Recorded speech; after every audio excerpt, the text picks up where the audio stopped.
alguma referência sobre o que eu estou dizendo. Seria um prazer aí. Vamos lá, professor. Já que me provocaram, né? Vamos lá, né? Em primeiro lugar, eu gostaria de fazer uma correçãozinha, Matheus. Quem disse aquela frase não foi o Goebbels, tá? Foi o Lenin. Outra coisa, a questão da servidão que tu coloca não tem nada a ver com a Idade Média. A servidão aqui, ela está atrelada ao marxismo-leninismo, porque a servidão da Idade Média era um outro regime, era uma outra cultura, que, diga-se de passagem, a Idade Média de obscura não houve nada. Ela teve tanta clareza, tanta ciência, tanto desenvolvimento, tanto quanto o período renascentista ou até mais, tá? O que me espanta bastante não de maneira alguma estou desprestigiando ou fazendo uma crítica negativa à tua atitude frente ao TOEFL ou à tua atitude jurídica. Mas o que me causa espanto é justamente a gente estar aí há 30 anos com um Estado aparelhado, aonde transformaram o STF num escritório do PT, aonde o Congresso Nacional não presta para nada, a não ser para ser um balcão de negócios de um bando de gente que está pouco se lixando para o país, né? E de uma hora para outra começam a surgir aí revivals de impeachment, e tentativas de ações de impeachment para cima e para baixo, né, que poderiam ter sido feitas quando empossaram o Toffoli. Todo mundo sabe, é notório, que o Toffoli sempre foi um petista de carteirinha, foi colocado lá sem ter o mínimo de condições para ser ministro do STF, mas por que só agora? Né? Eu fico pensando, essa turma criada pós redemocratização, sei lá, eu acho um tanto ineficaz ou extremamente atrasadas as ações, sabe? Muito atrasadas, é que nessa história da Smartmatic, eu tô acompanhando isso aí desde quando apareceu as primeiras denúncias, que ainda foram no passado, e etc, etc. Mas tu vai denunciar a Smartmatic agora? Depois que o STF, depois que toda a máquina estatal brasileira virou um grande escritório do socialismo, sabe? É umas coisas que não tem eficácia nenhuma. Nós estamos aí tentando praticar uma democracia que não existe mais. A nossa Constituição, diga-se de passagem, ela não veio de outro planeta, não. Ela foi feita aqui no Brasil por um bando de marxistas, de ex-guerrilheiros, de militantes de esquerda que tomaram o poder de assalto a partir de 85. Tá? A nossa Constituição ela não serve mais nem para gibi, porque é uma Constituição comunista marxista. Do artigo 1º até o final. Exatamente. Então é aquela coisa. O que falta, o que está faltando é a gente parar de ficar tentando praticar uma democracia que não existe mais, de respeitar uma Constituição que não serve nem para gibi, tá? E buscar uma situação de combate não a Dilma, não ao Toffoli, não ao PT, mas contra o socialismo. Sabe? Essa história de dar um passinho de cada vez. Sim, nós vamos ficar nessa do passinho de cada vez enquanto eles estão nos engolindo. Então a situação está muito mais caótica. Muito mais. Tá? Muito mais caótica do que se imagina. O professor tem toda a razão, toda. Eu concordo em ipsilíteres com tudo que ele está dizendo. As pessoas precisam entender. E assim, a minha tentativa é de um jovem, novo, talvez tenha um pouco mais de esperança na democracia, que recebeu do Senado, com muita tristeza, uma certidão de que a democracia não funciona. Você sabe o que o parecer fala, professor? Eu vou te contar para você contar na sala de aula. É praticamente o seguinte, o parecer. Deixa eu ver se eu consigo achar um trecho aqui que diz exatamente o que você está dizendo. A democracia não funciona mais. E aí, o que nós temos que fazer, né? Ele diz o seguinte, deixa eu ver se eu acho a frase, eu não tenho aqui grifada, mas eu chamo todo mundo para ler, que é um ato cívico. Quando a gente lê, assim, isso tem que ser lido. Duas coisas têm que ser lidas como se fosse um mantra. É o caderno de teses do PT, o pessoal deve conhecer. Eu peço aí para que se coloque aí na Rádio Cultura o link. Viu, Renato? Se você puder colocar o link da teses, caderno de teses do PT, okay.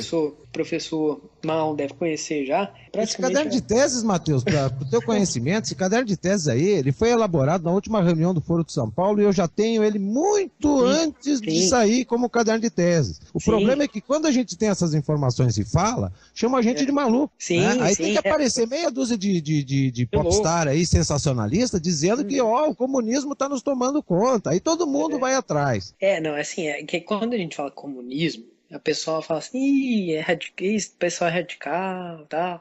Eu tenho uma frase que é muito que eu penso, que é o seguinte: o comunismo, bater em comunismo, parece, para as pessoas que estão nos ouvindo, comunismo. Gente, coisa antiga, presta atenção. Bater em comunismo parece que é bater em cachorro morto, mas não é.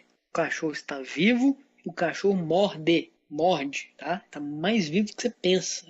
Matheus, me perdoe, deixa eu só fazer uma intervençãozinha aqui. Pode falar. O problema é que as pessoas, elas são lúdicas, elas foram induzidas a acreditar em Papai Noel e Coelhinho da Páscoa. E o que acontece? Comunismo nunca existiu em lugar nenhum, a não ser na ilha do Thomas Moros, né? Aquele célebre livro dele, a Utopia. Lá existiu o comunismo. O que nós estamos vivenciando, que foi vivenciado na Europa durante muito tempo, que é vivenciado em Cuba, né? E que a América Latina está indo por esse viés, é o socialismo, que deveria ter, sabe faculdade, quando a gente não faz pré-requisito, tu não pode fazer judiciário civil sem fazer teoria geral do processo antes, então é como se fosse assim, o socialismo seria um pré-requisito para alcançar o comunismo. Sabe quando é que isso vai acontecer? O dia que o Saci Pererê cruzar as pernas, entendeu? Então assim, não existe a possibilidade da implantação do comunismo neste planeta Terra, nesta dimensão, por conta da natureza do ser humano. É só as pessoas lerem aquele livro aquele da Revolução dos Bichos, né, do George Orwell, para ver que quando eles chegam no desiderato, uns são mais iguais que os outros. Desculpa a intervenção. Todos são iguais, mas uns são mais iguais que os outros, né? Exatamente. E o orwellianismo aí de George Orwell, 1984, tem muito a ver com o que aconteceu hoje. O professor Marlon pode confirmar isso. Em 1984 tem a chamada nova língua, né? Que é a gente tentar modificar a semântica, o significado das palavras. Isso aconteceu, por exemplo, quando o Aécio Neves, do qual, frise-se, eu não concordo, eu acho que faz uma técnica de tesouras gramsciana, para quem quiser depois procurar o que significa isso, que PSDB e PT são duas faces da mesma moeda. Então, assim, quando ele falou que a presidente era leviana e falaram que isso significava prostituta, isso é nova língua de 1984, de George Orwell. É a mudança. A Comissão da Verdade quer reescrever a história com a mão esquerda, a mão do PT. Não vale. Isso não faz parte da regra do jogo, né? Então eu tenho muita realmente ojeriza, não aceito estelionato intelectual, não aceito estelionato com o país inteiro, né? A questão é a seguinte, Matheus, esse estelionato intelectual, enquanto nós tivermos o Estado totalmente dominado pela esquerda, e aí eu incluo o PSDB, não vai ser com um instrumento legal e muito menos com essa democracia que não existe mais que nós vamos combater esse povo. Tá?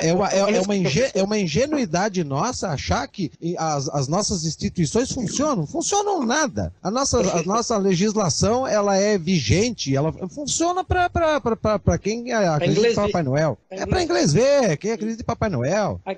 Agora, não existe mais ferramenta legal e democrática para combater esse aparelhamento gigantesco que sai da estrutura estatal, que hoje nós vivemos hoje um intervencionismo feroz do Estado, um capitalismo de Estado feroz, tá? E inclusive aparelhou grande parte da sociedade através de ONGs e movimentos sociais e sindicatos, etc., né? Então, eu quando falo, mas a democracia, que democracia? Aonde? Me mostra. Porque as nossas leis, mas tá na Constituição, sim, e daí? E daí que tá lá? Deixa eu te contar uma coisa que tem que ser falada em sala de aula. sobre democracia. Quem quiser conhecer, sistema de freios e contrapesos, checks and balances, sistema americano, democrático, em tese, né? Os Founding Fathers, lá nos Estados Unidos, criaram um sistema. A gente tem um livro que chama Max Weber, que chama O Espírito, o capitalismo e o espírito, do capitalismo e a reforma protestante, Max Weber. É um livro interessante, complexo, difícil, eu li há algum tempo. E ali foi criada a democracia hoje, como a gente conhece, diferente da democracia grega direta, patrícios e tal. Mas, de qualquer forma, o sistema de freios e contrapesos, a gente entende que, pegando ali, né, de Rousseau, contratualismo, né, da tripartição de poderes de Montesquieu, desde Locke, que já falava de 4 poderes e tal. A gente está falando aqui de uma fragmentação de um poder único. O poder é uma coisa só, que significa o monopólio da força, né, no Estado. E a gente tem que fragmentar isso para evitar o autoritarismo. Então, assim, de alguma forma, um poder intervém no outro, dentro do sistema democrático americano que a gente copiou. Estados Unidos do Brasil foi um nome, né, que a gente já teve. E hoje chama na República Federativa do Brasil. E Estados Unidos da América, que é nosso modelo, os Estados Unidos que o pessoal odeia, né, que acha que é um Estado que está explorando a gente, que é responsável pelo golpe, o grande golpe, né, professor? De 64, né? Não houve golpe. Não houve golpe e não houve ditadura. Nenhum. Que ditadura? Foi um regime, foi um sistema. Foi um Estado. Não, foi um regime democrático militar.